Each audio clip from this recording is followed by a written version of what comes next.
You're listening to the best Philly sports show in the Northeast on Northeast Streaming Sports. Wake up, Philadelphia, and let me hear you say the orange and the black, the orange and the black.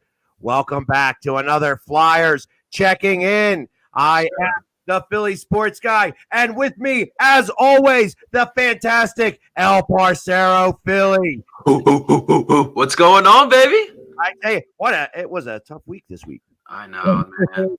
Yeah, I tell you, it was Boston week, and everybody, it was Boston week, and Buffalo kind of happened exactly how you called it. You said that you thought that the first game was going to go for Buffalo, and it did.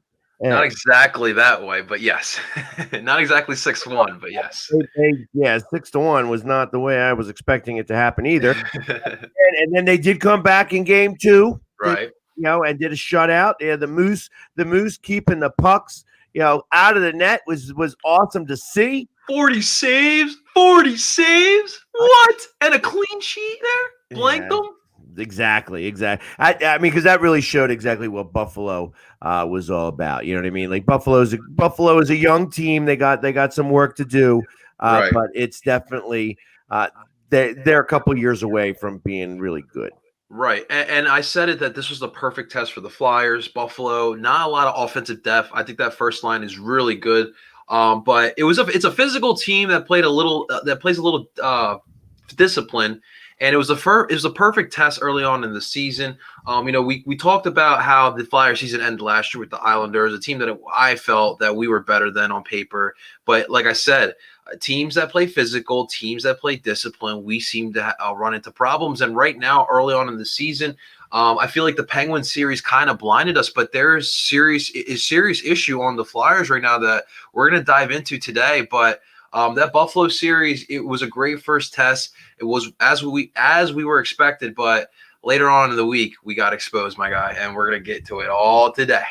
Yeah, it started out looking great initially, and then it really started to trail off towards the end. Exactly. But let's start off. Let me just go over our sponsors really fast. Of sponsors. Course, yep, exactly. We gotta make sure to make the money. At least not if it's not for us, it's for them. Starting off with Wi-Fi, gluten-free, awesome internet. $55 a month for internet service in Wilmington and now Manchester, New Hampshire, and soon many other locations. So Wi-Fi. They said it's straight Wi-Fi service without all the frills, bells, and whistles. Wi-Fi, gluten-free, awesome internet. And PhillySportsTrips.com. Philly Sports Trips. We have already, there's a lot of stuff. Let me get rid of that one. And there we go. Well, you see the ticker on the bottom. They have already started taking orders for Vegas. Vegas, baby. Vegas. We're all going out there. And hey, listen, they have different payment plans so that you could go ahead and get started with things a lot easier and all that fun stuff. There's a lot of stuff that's happening with that. And they're having trips all over the place. So, like, I know that I'm going to Denver. I'm going to go watch against the Broncos. I'm also going down to Carolina. And, of course, I am also running the trip. I brought a bunch of people down to Washington. So, and that's good. I'm doing that again. We are definitely doing that again. So, PhillySportsTrips.com. The ticker's on the bottom throughout the entire time. Definitely check that out. And like I said, it's not going to be that once the Flyers and Sixers start allowing fans in. I know they're also going down to spring break or spring training. Yeah. So it's if you want to go to spring training, they are booking trips. So they're saying that they're going to start on time and that they're allowing fans. Florida has the least amount of COVID. So. Wow. Yeah, I will say, Philly Sports Guy, after this Eagle season, you are due for a lot of traveling with our Philly sports here. Yeah, exactly. I'm itching to go. I've been itching to get out of town. I went to as many games as I could, but it's time to go away. And like I said, Vegas is really the hot trip. There's a lot of stuff that I'm going to be able to announce later on, but Listen, you could start making your plans now, and you could start doing payment plans right now with phillysportstrips.com. It is definitely going to be a trip you do not want to miss. 100%. And so let's get back to business. Yes, sir. So once we finished up with Buffalo, we started Boston week. Yes, sir. And I will give a shout out to my 76ers who are playing right now as well. They are doing, I don't even know what the score is, but it doesn't even matter because they could be losing by 21 points in the second quarter. They're still going to win that game. So it's going to be tough tonight. Joel Embiid was announced out literally right before the game, and right now we are losing to the Detroit Pistons 34-23. Doc said it before the game. You cannot sleep on anyone in the National Basketball Association, especially tonight. Wayne Ellington, a Philly native, is leading the Detroit Pistons in scoring with 8 points. So I'm sure we'll give you an update before that game ends tonight. But yeah. Boston week was it was made by the Sixers and the Flyers. Well, it started out great in the Flyers games. I mean, they started off, it was 2-0, and then the third period happened. And then it was like, okay, so we're down, it's 2-0, and now it's 2-2, and then it's 3-2, and then it's 3-3, and then it's 4-3 them, and then it's 4-4, and then we get into overtime. And then possibly like 3 chances to score in the overtime, and they just couldn't put the puck in the net. It was like JVR, was it JVR with the one he needed to lift up a little bit higher. Same thing with Voracek, a little bit higher. They got lucky keeping the puck out of the net, but ultimately it was went to the shootouts, and the one goal in the shootout. I know. It was nice by Jake DeBrusk. He had that little hesitation and kept Carter Hart frozen. He went right to the left top left side of the net. And just like all three. So we had Voracek, Konechny, and Claude Giroux take the shootout shots. And I just felt like they were just trying too much. Just keep it simple. You control it. Like when you're on a shootout, you control the way the puck is going. So overall, the performance on both of these games really, but specifically on that Wednesday night, it was disappointing. You have the lead going into the third period, and in the second period it looked good. You're up 2-0, and then you allow Boston to come away with 4 goals in one period. Good job. You came back. You came back and you tied it up and sent it to OT. But that is not okay. And Philly Sports Guy, one thing we need to remember: the Boston Bruins before the series against the Flyers had not scored an even men's goal. So other than the power play, they haven't scored a goal. And you allowed them to score 10 goals in 2 games. 0 goals to 10 goals in 2 games. That is a problem, and this is the issue with the Flyers. They're not playing good, sound team defense. And I know there are certain people who want to blame Carter Hart.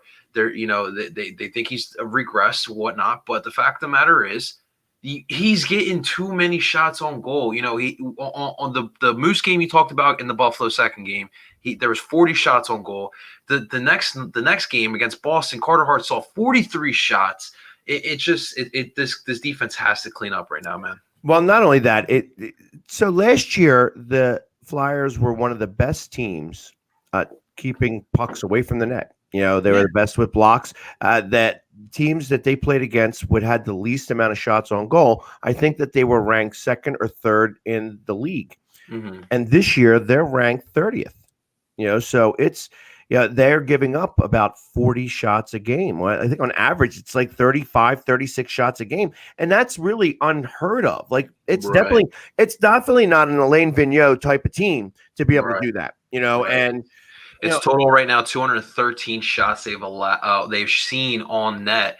That's 50 more than the league average. So yeah, that to your point, it's getting ridiculous right now. Right. And I know that the injury bug is hitting us a little bit. You know what I mean? Couturier being out is a big deal. I tell you, that's the one thing that I would say I have noticed throughout these games is that him missing shows exactly who our best player is on the team. He is definitely by far the best player on the team and the best player on the ice, and will be the next one to wear the C. I can't disagree with you.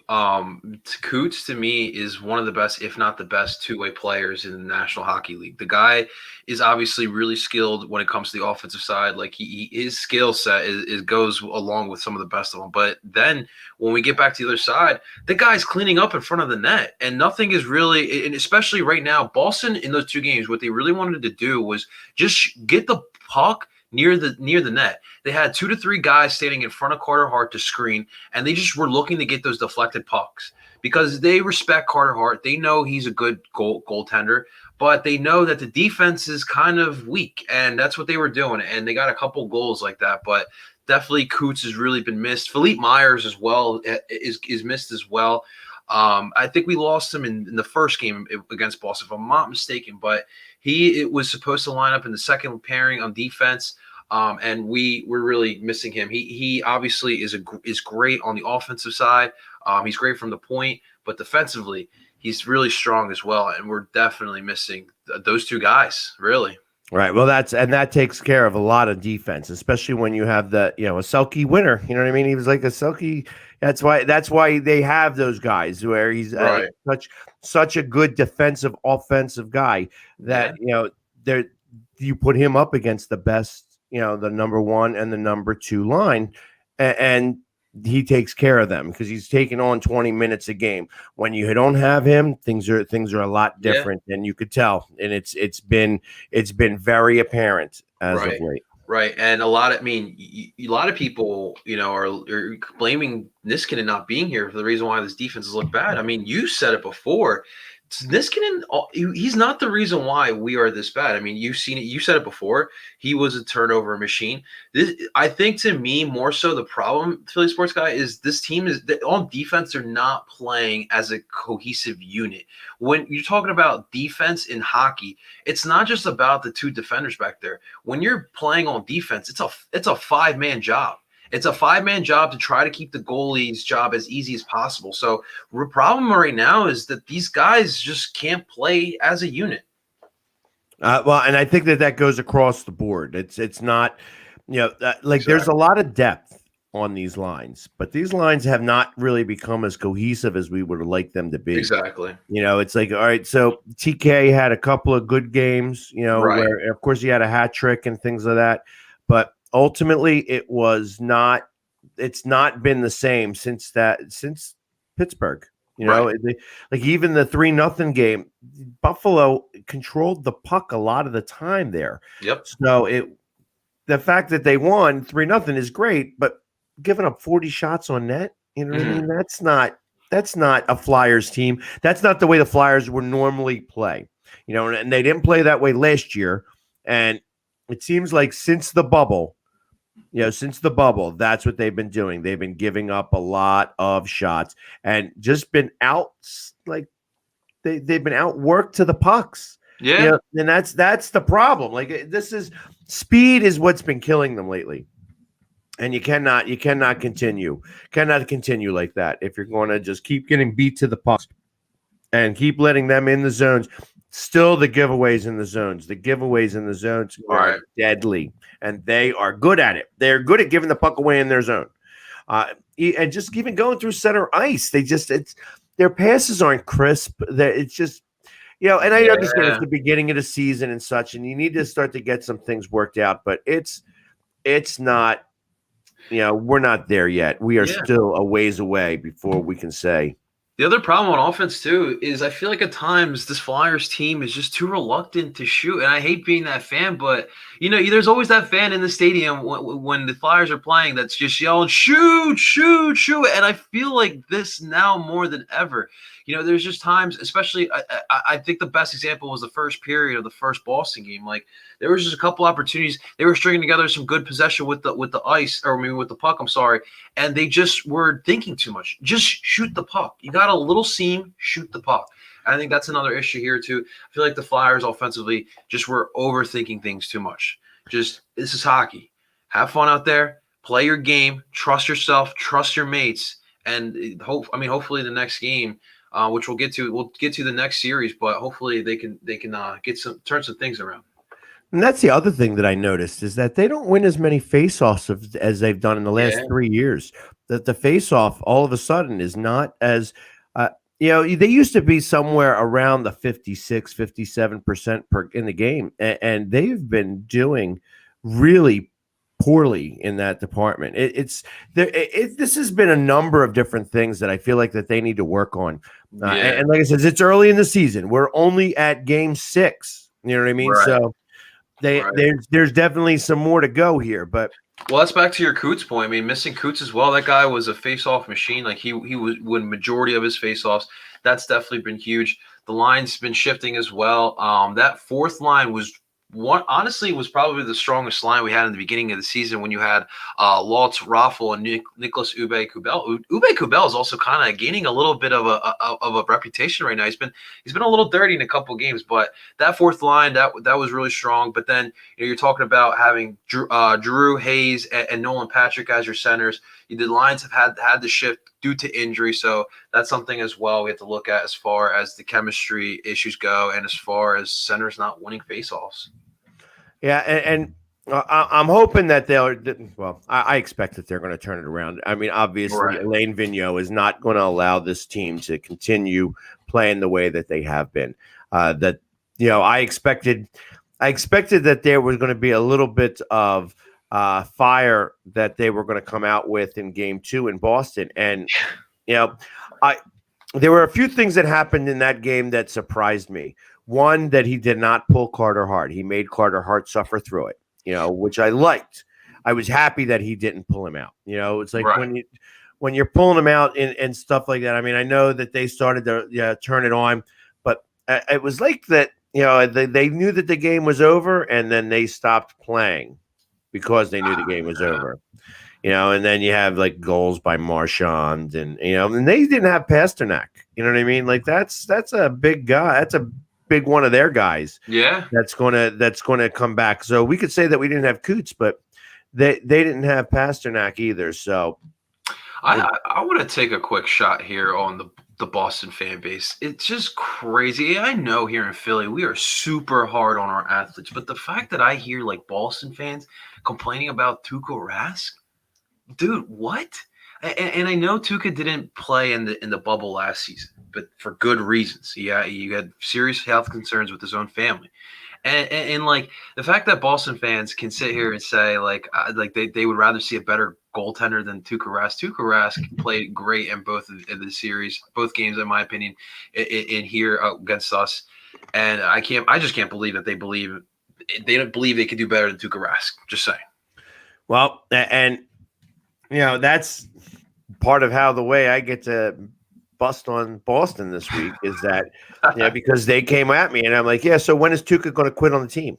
Not that I believe that that's the case, you know what I mean? But they obviously believe it. They do. They believe it, because they don't respond after that. Because they're like, shut up, man. You know what I mean? Yeah. Because that's because they feel that way. They feel that he's going to quit on the team. He's not a quitter. You know what I mean? He just said, it was a weird situation all the way around. You know what I mean? All of a sudden, he shut us out in the last game of the season, and then he goes into the bubble. He wasn't feeling the bubble. Nobody was feeling the bubble for Boston. Right. They just weren't feeling it. Right. And the teams that were feeling it did really well. That's what happened. Like Dallas felt it. They were good. They combined really well together in the bubble. Tampa Bay, the Islanders, those teams did really well. Even Montreal, they got into the bubble and they there's a saying that we say in football, or not in football, in softball, is that a team that drinks together wins together. And that's kind of what happened here. That's kind of what happened here. It was, all right, let's get in here and show them what we've got. You get the camaraderie, and the camaraderie, when you start having everybody pulling the same direction, all of a sudden you start moving somewhere. Yeah, exactly. And to me, like the issue with the Flyers, it's crazy because it's something we're trying to get away from for decades, and that's kind of like that Broad Street bully mentality. And for years I said that, I just wish the Flyers can change this mentality and start moving along with how the rest of the NHL is going. More skill, more faster players, not so much the enforcer. And honestly, we could use that right now. It's a problem to me as a Flyers fan seeing this Flyers team getting pushed around the way they are. It just doesn't sit right with me. This team needs to just look each other and hold each other accountable, and just when they come out, especially, this is the perfect time. The next time we see them will be against the Devils. This is the perfect time for them to just wake up and just punch someone in the freaking mouth. That's what they need to do. I just feel like this team is just a little too soft for their own good. And I get it. We have the skill. We have the skill to win a Stanley Cup. But right now, I think we're a little bit too soft. And in the Eastern Conference, you just saw one team. Boston is one of those physical teams. The Islanders, the Tampa Bay Lightning. These are teams that we're going to run into. And if we don't put our big boy pants on, we are going to get slapped around again.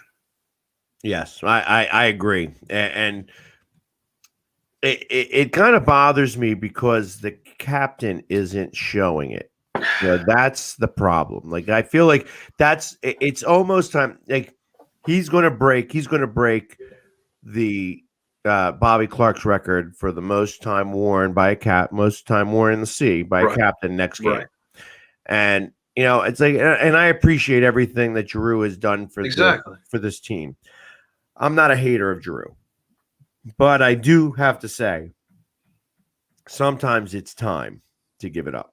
You know what I mean? It's give up the sea. You have to give it up. And ultimately, as of right this second, the fact that Giroux is not on, that Coots isn't there, and they are struggling as bad as they are, it makes me say without a doubt that he should, when he comes back, that sea should come. Not that Giroux shouldn't wear an A. You know what I mean? He should definitely get one of the assistants. But I don't think I think it's time to change the captain, and I think that would put a message under this team. Yeah, no, I agree with you there. And when it comes to Giroux, when it's all said and done, and we look at his career highlights, we're always going to look at the Penguin series back in 2012 when Giroux was at Game 6. He comes out in the beginning minutes. He has one of the best shifts of his entire career. He gets that nice hit on Sidney Crosby and then turns around and gets the goal to start the game. That is the Claude Giroux I want to see, obviously early right now, but come playoff time. And I'm not saying you pick on the big boy. You picked on Sidney Crosby. Perfect. Do that again. That's the Claude Giroux we want to see. Some gumption, man. Some fire in you. Right. And it's just he hasn't had that. And that's – it's like, and here it is. You see Melissa with one of her things. He can't seem to score in the playoffs. He can't seem to score much at all lately, and that's been a little bit of the issue. He hasn't been able to put the puck in the net.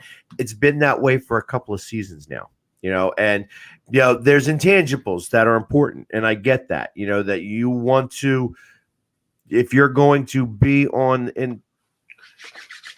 the thing, he said he's not in the waiting room, by the way. I don't want to say that out loud. Or else I would have him here. I think it's time. Like I said, I don't know that a trade is worth it. You got Patrick Ryan saying that to package him and Voracek. I don't know that it's that simple. Right. I would have loved to have been able to package Voracek and Gostisbehere and got Johnny Hockey. I thought that was part of the talk of getting him from Calgary. So he was a Flyers fan growing up, and that he's, and I still think that they may try, because I know that he's unhappy in Calgary. And trades this year are going to be very interesting. Very interesting. Yeah. So it wouldn't surprise me to see him come back to Philadelphia way. Well, someone we were looking at, Patrick Laine, got sent to Columbus this past weekend to kind of changes the look now of the Eastern Conference with Columbus getting a big dog. I still think that we are better than Columbus, but as we can see lately, I thought we were better than some of these teams, and yeah, it hasn't been happening our way. But no, I mean, I definitely keep an eye out for all those trade rumors. I mean, I know Calgary is trying to go all in again this year, but if by trade deadline they're not looking like they're going to make a run, then they might look at trying to move Johnny Hockey. Well, I think that it could be a lateral move, for both of them. If you were to able to trade a scoring defenseman, and he did show up. There he is. We thought maybe he was sneaking out. He was afraid.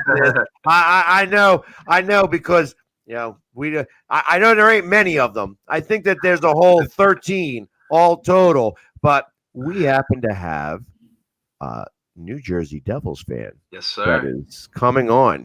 Hey, we're gonna put him. Hey, what's going on? Correction, there's 14 of us. There's 14. You're the 14th. There you go. First off, I just wanted to say, Lippy Hockey, first off, thank you so much for hopping on. I know this was last minute, but obviously I found your content a couple of weeks ago. And obviously, as a Flyers fan, I feel a little something when I see that Devils hat. But honestly, I always say this when it comes to any sport, any content creator. If I see someone grinding out here, I love to support. You're doing a fantastic job representing your New Jersey Devils. Like you said, there's only 14 of you, but you're doing a great job. And I really wanted to give you some sort of spotlight here in Philadelphia to give the opportunity to tell us what the Devils look like here. But thank you so much for hopping on, man. I truly appreciate it. Yeah, no problem, man. And thank you for watching. I mean, I watch your stuff too. I appreciate it. It's great to see, I know when I joined on TikTok, I thought it was just like a bunch of like the dancing stuff and all that, and realizing there's actually a nice hockey sub community in there. Exactly. That guys making good stuff or guys and girls actually. Oh yeah. Great takes and making good content. So it's been a lot of fun. So I appreciate it. Absolutely, man. Mm-hmm. It's weird with the Devils, though, kind of just looking at the landscape of the NHL, especially here in the Northeast, we have a lot of teams. And for the Devils, it is hard for you guys because obviously you're in the New York metropolitan area. There's two other teams in that area as well. And for you guys, it's really and obviously South Jersey, it's Philly territory. So it's tough for you guys, to gain fans, especially when you're in that territory. Kind of talk about the battles you have to deal with the two New York teams and us down here in South Jersey, Philly. I mean, yeah, when it basically comes to fandoms, South Jersey is basically Philadelphia. So trying to get fans down there for Devils games is because you got to drive almost an hour and a half on the Parkway both ways, and no one wants to do that on a Tuesday night. And then, so I grew up specifically in Northwest Jersey, which is fields and cow towns and everything. So I never really had Milford. Is that Northwest? Hackettstown, Blairstown area. Gotcha. Oh, that close to the Pennsylvania border almost. Yeah, basically, yeah. Basically, if I wanted to go to the mall, it would be easier to go to PA versus going to New Jersey for a mall. So exit 12 off Route 80 if you want to get a better idea. So. I basically never really had that problem with am I going to be a Rangers fan? Am I going to be a Flyers fan? It's my dad was a Devils fan. I was born into it. So it's kind of just born into it. So I never really had that how do I become a Devils fan? So it's something that kind of got You're just born into it. Yeah. Your dad wasn't no shirt guy, was he? No, he's not no shirt guy. No. And you guys are the lone franchise now because the Nets decided that Brooklyn was a little bit shinier. So, keep doing what you're doing, man. And hopefully I feel like the Devils fan base will grow as time goes on. And I'm sure there are some South Jersey fans that wanted to hop on the Devils bandwagon for sure. But definitely. Thanks for hopping on, man. Yeah, no problem. So, let's get to business, Philly sports guy. Exactly. So, I mean, obviously, we have you coming up here starting tomorrow in a 2-game series, Tuesday and Thursday. And as of right now, you guys got 7 points. You guys are 3-1-1. Is that correct? You guys have played 5 games so far.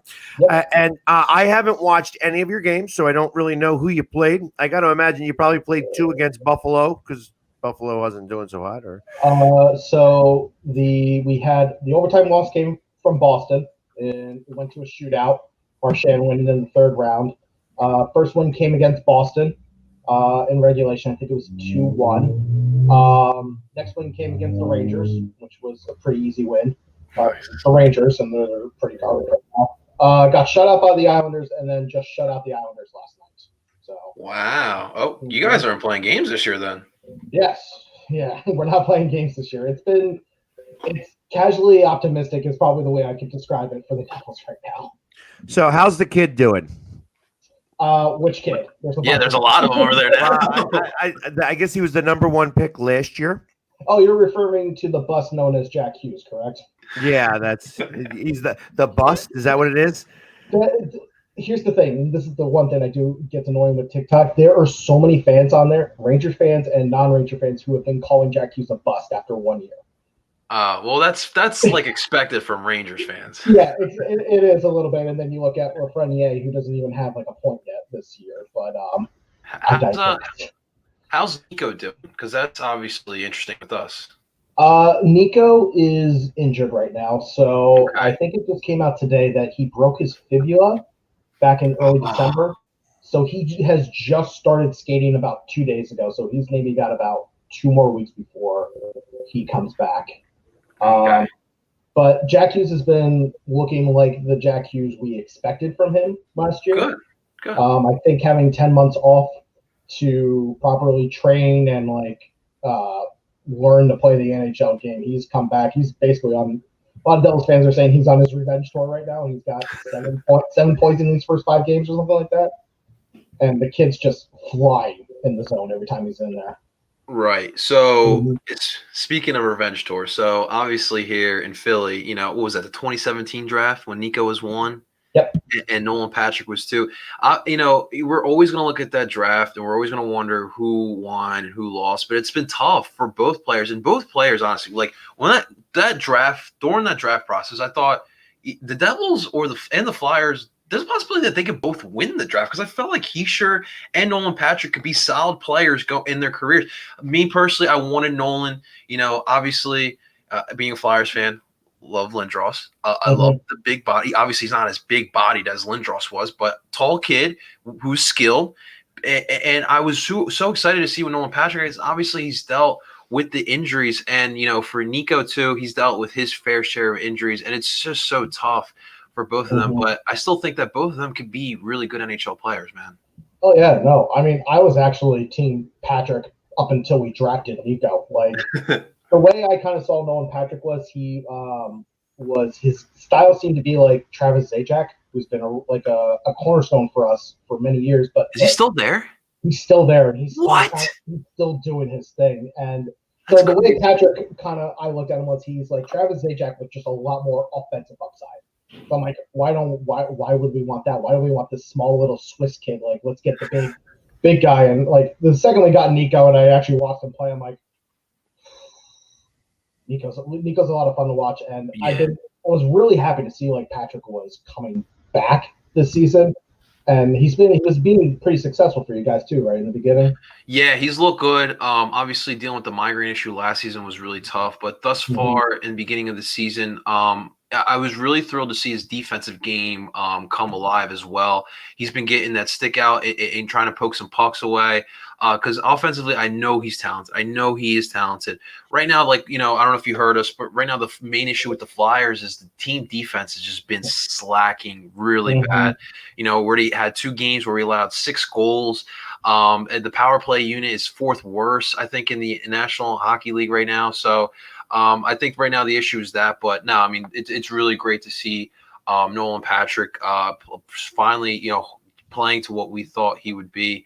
But no, it's definitely fun. What I want to know from you is the Devils been going on like this weird roller coaster ride over the past couple of years. Was it 2018? Taylor Hall wins the MVP, right? 2017. It was Nico's rookie year. So 2017. Gotcha. Taylor Hall goes on like that 26-game point streak in which he's just basically carrying the Devils to the playoffs. Yeah. And then, what happened, man? I figured you guys after that would just, continue your development, but then it just went back to square one. Partially, what happened the following year was Hall went down with a knee injury. Right. And that kind of killed the things. Realized Keith Kincaid was not a starter. Cole Corey Schneider was dealing with a lot of hip injuries, groin injuries, so that kind of killed them. They were doing very poorly in goal. Hall went down, and then just kind of like the young guys just weren't really ready to step up. Gotcha. And then I also kind of blame it too on the coach. I don't think John Hines' system was really meant for the Devils players that they have coming up right now. Right. Mm-hmm. And then basically last year, Ray Sherrill swung for the fences with trading for PK Subban, and that thing just kind of blew up in his face, and then it kind of just all came to like a center and just blew up. So kind of almost like a little bit of a sidestep they've done the past year or so.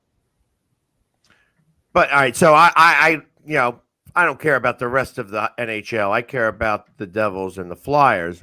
And the Devils have seemed to have our number for a little while. In fact, I remember the last time I went to a Devils Flyers game, happened to be the last time that they played, and it was 5-0 was the end score. You guys had Simmons on the team during that time, and I was close enough to the ice to let Simmons know that I thought he needed a nap in the middle of the game, to which most of the players on the ice started laughing.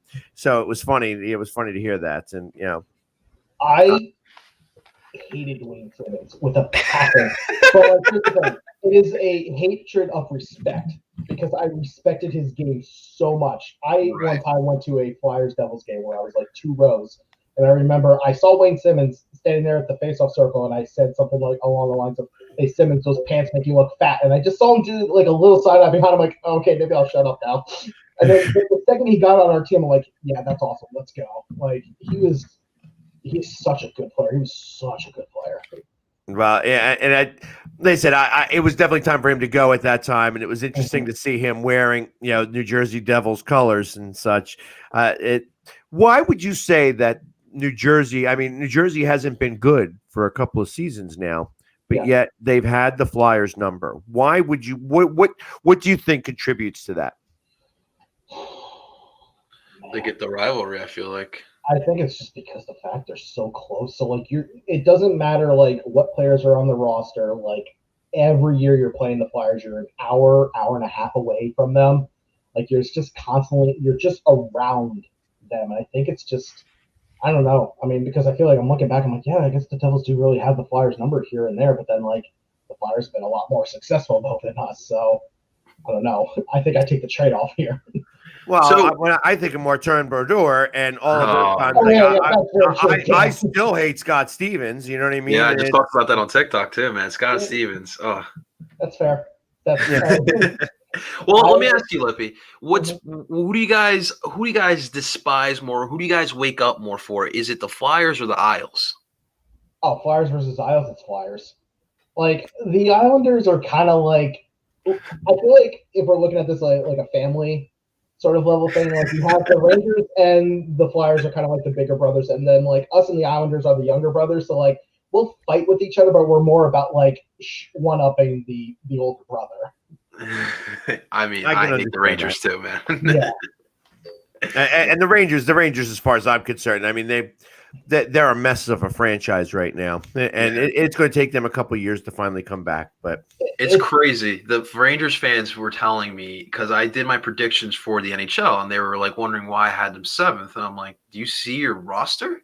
Like they have a lot of good wingers. They have a really good winger corp, but like their center depth after Zibanejad just like it's non-existent. Like if you think Ryan Strome is a legit like second line center, like you got problems with your franchise. Well, but I tell you, what is his name? I can't even say his name. Bad. Yeah, I tell you, he's actually really good. You know what I mean? He goes on hot streaks. The problem is that they are streaky. He is very streaky. He is not consistent at all. I mean, I remember the one. He went on a streak where I think he scored like 15 goals in like 4 games. I mean, it was like that crazy. And then he had the 5 goals versus Washington, which was just insane to watch. Right. Yeah. But it's just afterwards, it was like they couldn't do anything else with him. So it's like it's a shame. And then of course I feel like we got their best player with Hazy. You know what I mean? Yeah. Oh yeah, no, Hayes killed it for you guys last year. I remember he signed that contract, and it's just like, wow, that's a lot of money. And then he ended up like kind of shutting up some people with that. Right. Yeah. He earned the money. He earned the money. Yes, he absolutely did. Yeah. Well, I was going to ask you, Lippy. So what's up with your goalie situation? Our goalie situation is Blackwood got COVID apparently, so he's been on the protocol. So we had to go to Scott Wedgwood now. So he's still there too. So he actually left for a little bit. Okay. So we had Wedgwood. I think he got traded. He ended up in Arizona for a little bit. I know this because there was a stat. He has 3 NHL shutouts. He has one with the Devils, then he has one where he shut out the Devils, and then he has the game last night that he got another shutout for the Devils. That's so funny. Yeah. So he went to Arizona, and then I know he was in Tampa. He's actually a Cup winner. He was the 3rd string goalie for the Tampa Bay Lightning, so he was part of that Cup team. He gets on the Cup. Yeah. So right now it's Scott Wedgwood and Evan Cormy.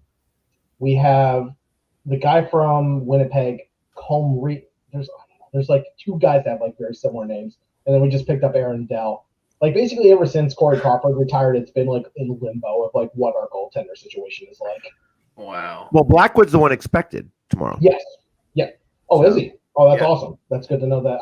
That's breaking news for me. So I'm just reading what the sports app says. So it's going to be Brian Elliott against Blackwood.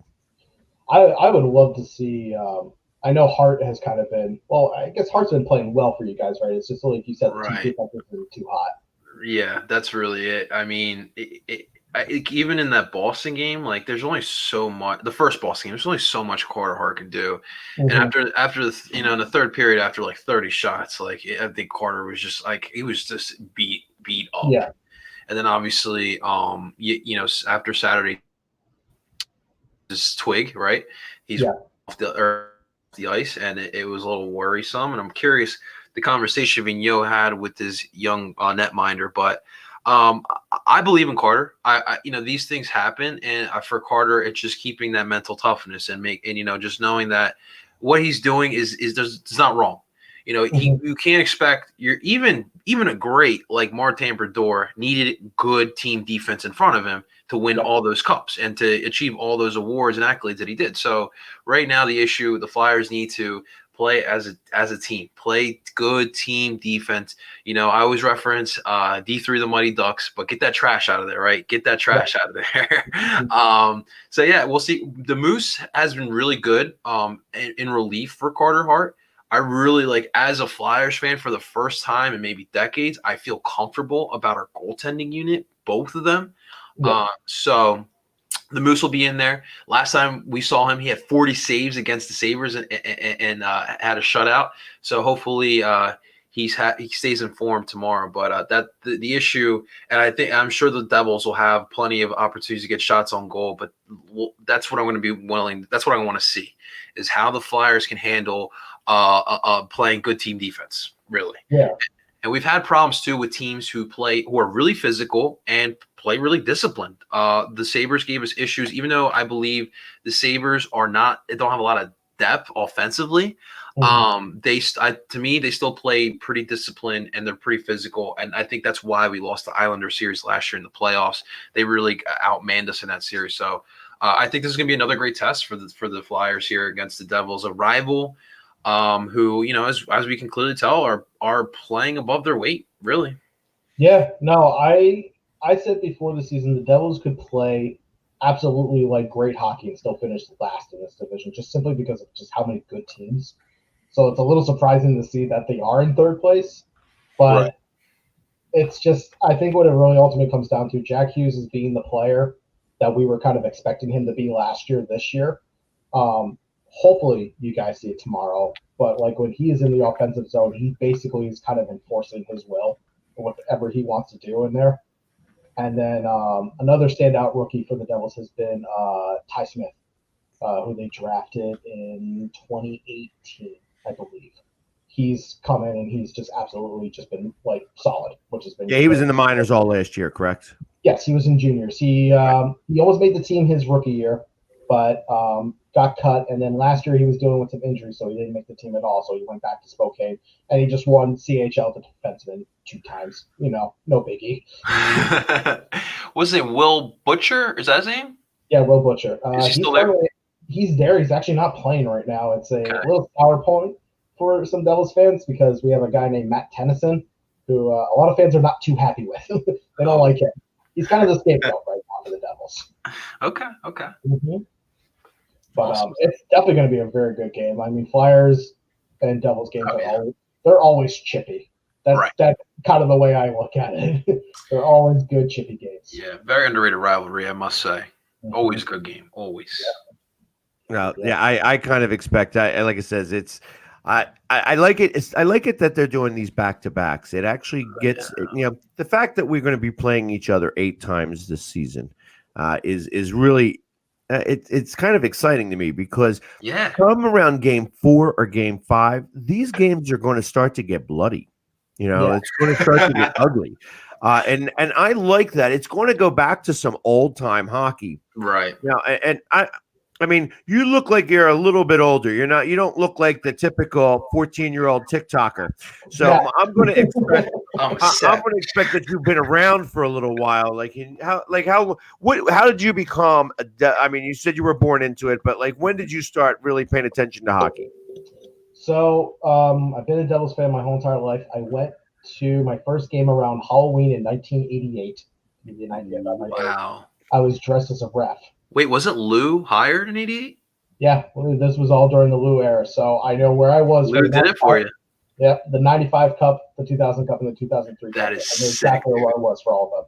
That is sick. I have to say, though, I really started following this team, and my passion for following this team came during the 2012 Cup run. Because man, that was a fun run to go on. I know that series was not fun for you guys. That was a lot of fun. Briz thought he was Marty. Yeah, no. Carson's shin. Yeah, Briz thought he was the devil that series. But that was kind of the thing that really got me back into being passionate about the Devils. And I mean, because the Flyers and Devils series was really good, but that Rangers series was just that. That Henry goal means a lot for Devils fans because basically since 1994 they've had the memories or the nightmares of Mateau in their heads, and Henry kind of scoring that goal almost kind of vanquished them a little bit. So 2012. So really for the past 9 years I've been really following this team and actually invested in them. That's awesome. So the moment you really started investing, that's when they started to lose, and exactly.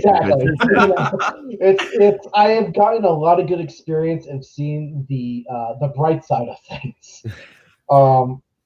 Whenever I talk about the Devils, if I'm critical of them, I try to be more point out some good parts about it too, because you could just be negative about your team until you're blue in the face. But if you can at least see some positives and some progress, then you're just gonna not have a good time. I 100% agree with you. As a Philly sports fan, we don't go through a lot of success here in our Philly sports, and I always tell us a Philly sports guy, at the end of the day, no matter what happens in our life, no matter what relationships we create or end, Philly sports will always, always be there. And for a lot of us, it was our first love. And that's why, I always just try to have fun with it. Like the Flyers might not win the Stanley Cup. There's a good possibility they don't win the Stanley Cup, but let's just enjoy this ride, man. We get to watch this game. We get to be Flyers fans. That's why I just tell people, just enjoy the ride, have fun, be positive.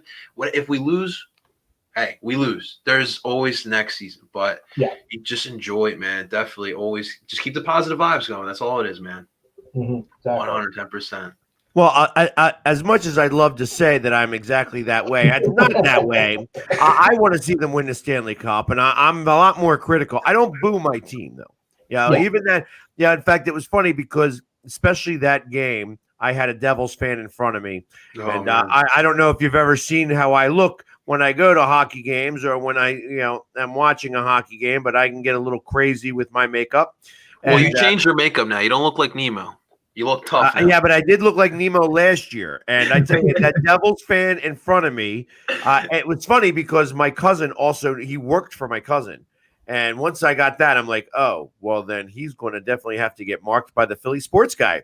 And I definitely marked him, and his jacket. I mean, it was done in friendly, like I was like, I'm sorry, I got some makeup on your jacket, your Devil's jacket, so it looks a little orange and black and white. And, Are you? But he had the last laugh because it was 5-0. You know what I mean? So ultimately, it was like that. But like I said, it was one of the It was the last time that these two teams have played each other. What do you think's going to happen going into this 2-game series? I think it's going to be close. I know the Flyers have kind of like had some rough games against Boston, which I think that means they're going to come out kind of maybe a little bit more fire underneath their fire in their bellies. So I think they're going to come out swinging. And the Devils, I think the problem is with the Islanders, they didn't come out with like from the get-go, and they made mistakes that cost them. So I think both teams are going to come out with a little intensity, and I think it's going to get chirpy really early. I think you're going to see Miles Wood probably doing some Miles Wood things and annoying a couple of players. Oh my God, he's still there too. That guy's still super fast. He is still super fast, and he still has hands of stone. I love Miles. He's kind of like that little pest character, but I just wish he finished just a little bit more. And I kind of feel like the same thing. Like TK, I know that TK is a chirper. He likes to chirp, and that's kind of it gets under the skins of players and stuff like that. I kind of like hockey players that do that. Especially when they're on the other team. I hate them. And that's kind of part of it. You know what I mean? Like Matthew Barnaby, I hated. Like I said, like Claude Lemieux, I absolutely hated. Oh my God, you're going deep. I hated Claude Lemieux. Hated him. Everyone hates Claude Lemieux until he is on your team. Right. He only knows how to win cups. He only knew how to win cups. I tell you, what was like 3 years in a row he was on the cup. He was with you guys that won the cup. Went to Colorado and won the cup. Came back to you guys and won the cup. It made me angry. Because I think, and he was on the cup team for Montreal too. You know what I mean? So he's a pest, but he was good. He was very quick when it came to the playoffs. Yeah, that's a name. That's a name that I will always hate. You know what I mean? Same thing with Scott Stevens, though. I'll always hate Scott Stevens. You know what I mean? I understand what he did, and like I said, Eric Lindros, it was his own fault for putting his head down and such. But no, it's definitely something because I watched Stevens a lot, and obviously we all know how he played the game. There's a few hits that I can't really be like, mainly the Korea hit. I have a hard time defending that hit. The Lindros hit, like you said, he skated into the zone with his head down and buried into his chest. I'm like, you don't do that even if Scott Stevens is not on the ice. Like, you're gonna get hit, man. But yeah, that's a rough hit, and I completely understand why some people don't like Scott Stevens a lot. And it's ended Lindros' career. Yeah. Well, not really, but it ended with the Flyers. Yeah. He was never the same after that, though. That was just crazy. It was done. He wasn't the same Lindros after that one. Yeah, pretty much. So. But it's so yeah. There's always been some bad blood that has gone back years and years, and plus, like I said, Brodeur was a great goaltender. So just watching them take us out of the playoffs and then going to win the cup. Because you could tell, like you knew that whoever won that series was going to win the cup, and that's seemed like more times than not that it happened. Is that 2000? That was 2000, right? Or 2003? I'm trying to remember when the Lindros hit was. No, it was 2000 because 2000 was when the Lindros hit. Yeah, right. Came back for Game 7. Right. Yeah, no, it's going to be a good game, and I know. It's a shame Hart's not starting them all because I do love watching Hart versus Blackwood. Right. Given their history, because I think they're both within a year of each other or something like that. They're both Canadian goalies, so when the Olympics come around in a couple of years, you're probably going to see those two as the goalie tandem for them. So that's going to be a really for Canada, right? Yeah. Yeah, so that's what my thought is too. Mm-hmm. I expect that you'll probably see that on Thursday, unless Moose has another shutout performance or something where he really stands on his head to get out there and gets, blocks, 45 shots or 40 shots again and does really well. I just don't see Carter Hart, like I said, I expect that you'll see him on Thursday because he's going to want to go back and get back to him again. Just because of such a bad performance that he kept him out there for. We were talking about that a little earlier. That I was happy that he left him in there and forced him to face those 6 goals. You know what I mean? And just as up. Yeah. But in games like that, you gotta just kind of take your punches with that one. Exactly. So it was good to see some of the fire, but like he got angry, you know what I mean? He broke a stick and stuff like that. That's what I want to see. Of course you want to get angry because it shows me that you're a competitor and you're not just letting it happen. You know what I mean? Yep. I wish Carson Wentz would have done the same, but that's a topic for another show. Let me guess, you're a Giants fan too? No, I'm a Jets fan. A Jets? Hey. Yeah, I don't. Oh, I know somebody else is the Jets fan. There's 2 of you guys. Look at that. I don't like to talk about it. At least he's not a Giants fan. I'm a socially distanced Jets fan. Well, they're socially distanced from the NFL. That's kind of what their thing is. Yeah, they only win games that matter so that they don't get the number 1 pick. I love the Robert Salah hiring for the Jets. I think that is the perfect situation for Salah. So you got I maybe soon enough, especially the AFC is open now. We'll see what happens with the Bills, but hey, I love the Salah hiring. So I'm excited. I think things are hopefully going to start getting better, just like with the Devils. One more year, maybe they'll start turning the corner. There you go. Get that positive. There you go. I have more faith in the Devils though at this point. Yeah. Right. So Lippy, where can people find you at? So right now I am just on TikTok and Instagram. TikTok it's Lippy Hockey. On Instagram it's Lippy Hockey 27. Cool. Definitely give you a follow there. Yeah, I'm kind of just making content about hockey, kind of giving my opinions, and just having a good old time. Yeah, definitely, guys. If you are a hockey fan, definitely give him a follow. I stumbled upon his stuff, and I had to follow. Definitely we got to support each other in all the different league communities, but he's definitely really good stuff, especially if you are a Devils fan. Make sure to give him a follow. I don't know anyone else who does Devils content, but he's definitely really good at doing it. Yeah, thank you. I appreciate it, guys. Absolutely, brother. I'm not a Devils fan, but I follow. Yes. That's fine. I follow Flyers fans. I follow Rangers fans. I have no problem with them commenting on my stuff, man. Right. It gives me more views. There you go. I love throwing smack talk down to especially to those guys. So it makes it a lot more fun. Well, Lippy, the Philly sports guys actually banned in Pittsburgh, so it's all good. Wow, they love me in Pittsburgh. Let me tell you, they love me in Pittsburgh. Yeah, I have more hate. I have more hate than most people. So because I was yelling Crosby sucks at the football game. So that's awesome, man. Yeah, there's one thing we might be rivals, but there's 2 things that we can agree on: the Rangers suck and the Penguins suck. So. Yes, exactly. Well, best of luck to you guys tomorrow. I think it's going to be a good same to you, man. I think we'll have some good hockey here. Yeah, I expect it to be close and have a lot of fun. I hope you lose. Same, ditto. That's the way it's supposed to be. That's the way it's supposed to happen. So it's a lot of like, hey, up yours and good game.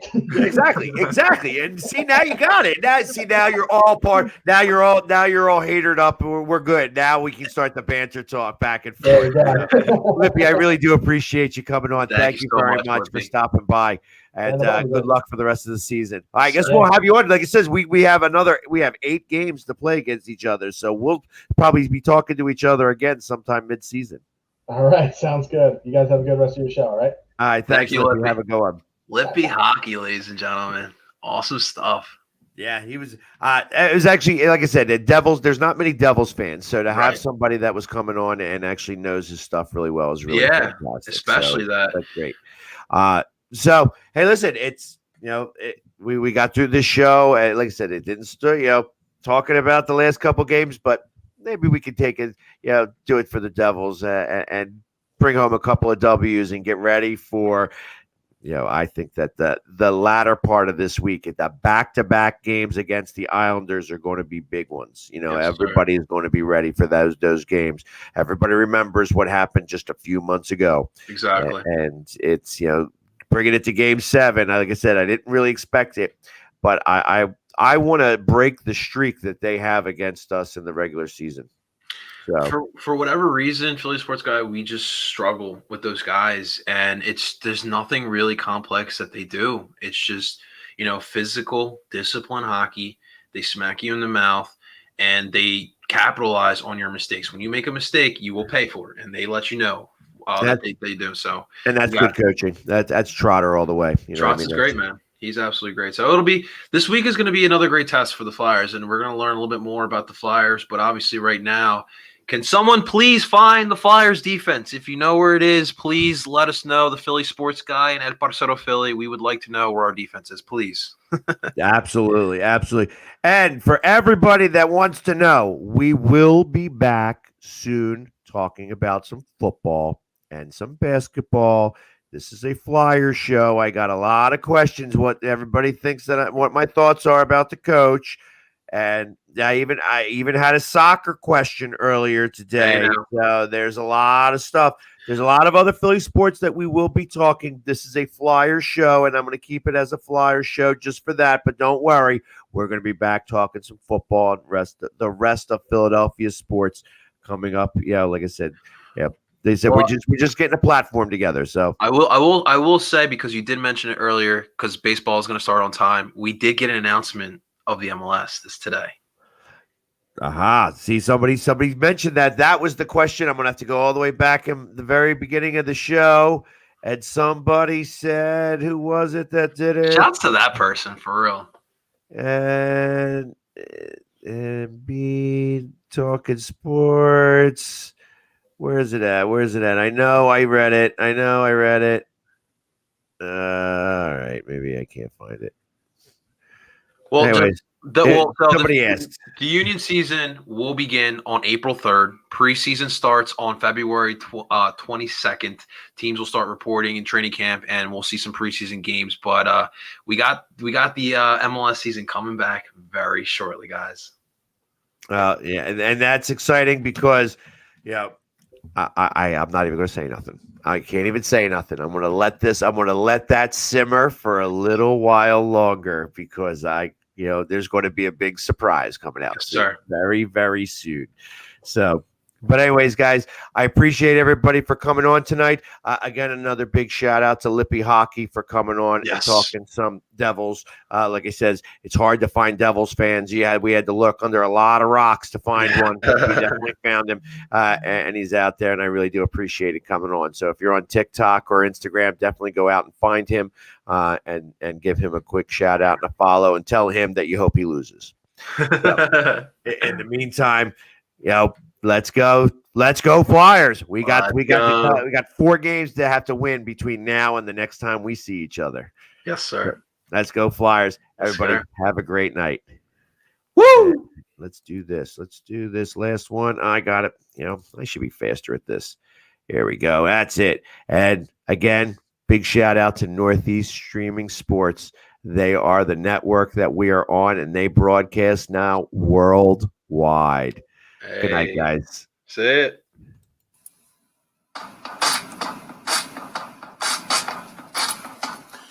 You're listening to Northeast Streaming Sports.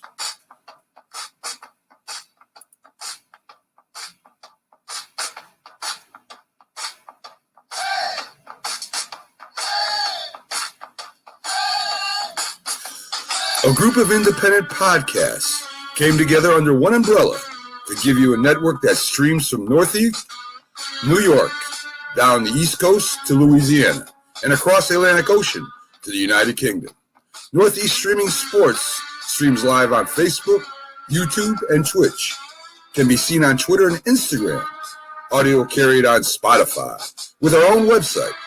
For the best sports information, updates, commentary, and entertainment, SportsScope, TGI Sports Talk, The Safety and the Sports Writer, The Philly Sports Guy, The Mac and Jack Sports Show, Stu's Wrestling Podcast, Four Stripes on Ice, Talking Baseball with Sal and Gioletti, Unscripted, The Big Shaw Sports Report, Frankie C Sports, Fantasy Football Face-Off, 12 shows and growing.